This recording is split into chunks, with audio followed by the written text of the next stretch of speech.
Welcome to the Compliance 911 Show, a no-nonsense podcast discussing hot topics for today's busy compliance professional. It's everything you wanted to know about regulatory compliance, but we're afraid to ask. And now, here are your hosts, Dean Stockford of M&amp Consulting and Len Suzio of GeoDataVision. Hi, Dean. Well, here we go again, recording another podcast. I can't believe we've been doing this for a year and a half now, and it's been a very enjoyable experience, and we're getting great feedback from people. It just dawned on me that we have been doing this since actually the very beginning of 2021. And I was surprised to see that there's more than 50 episodes that we've recorded and touching upon a whole bunch of topics. So what topic are you going to touch upon today? Hi, Len, and yes, that is a milestone, and I look forward to many more. I enjoy our dialogue on the various topics. So let's get back to what's on tap, as you just requested. I'm going to take people back today to what we call the ERM Basics. Not a lengthy podcast by any stretch of the imagination, but with the stepped up enforcement by regulators on a myriad of compliance topics, the bank failure issues that we've been seeing in the news, all of the emphasis relative to climate risk and ESG, and I hate to say the political pressures, all of this is going to put or place additional pressure on enterprise risk management overall.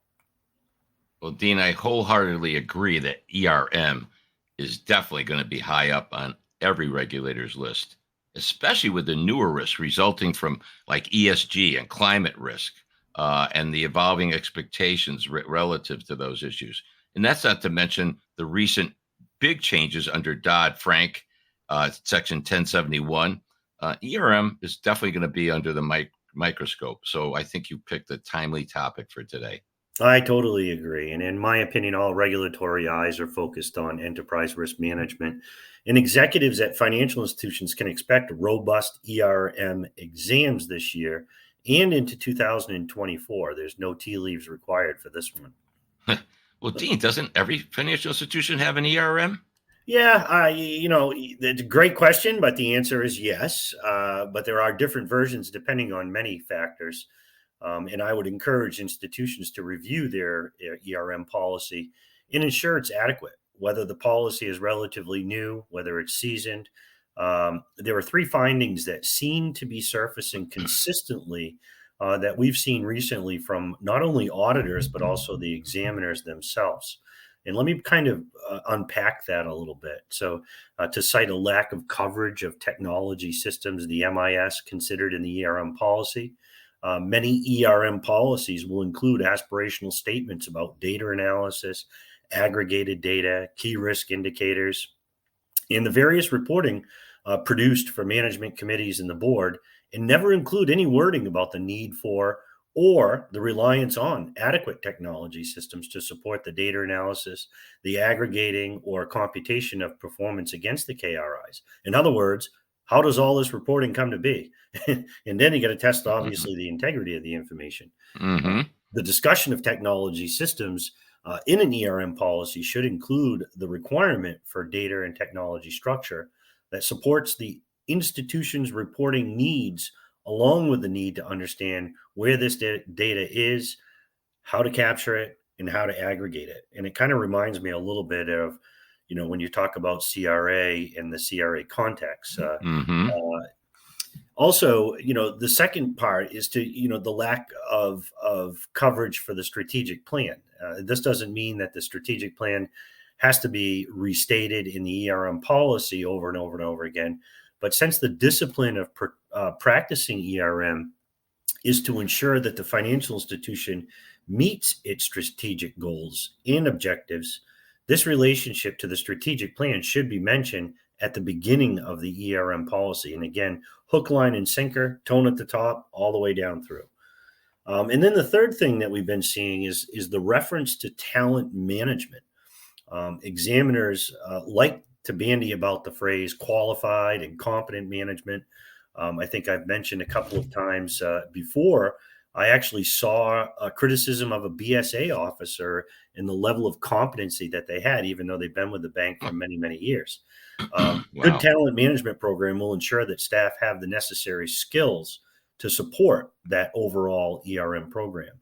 And this section can be brief, but should reference existing staff in the talent acquisition program. So not just, what type of talent we have, how do we attract talent, and how do we train to, job specific type criteria? Well, that seems pretty straightforward. You mentioned you broke it down into 3 specific segments or topics. So what do you recommend for the audience, Dean? Well, we don't have time to go over everything, obviously, when we talk about ERM, but the inclusion of the information that I just discussed could eliminate a potential finding or findings in the future.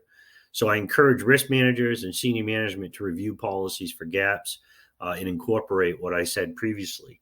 The things that we're seeing, Len, is there seems to be a detachment. Everybody gets busy and they're focused or they hone in on one specific area.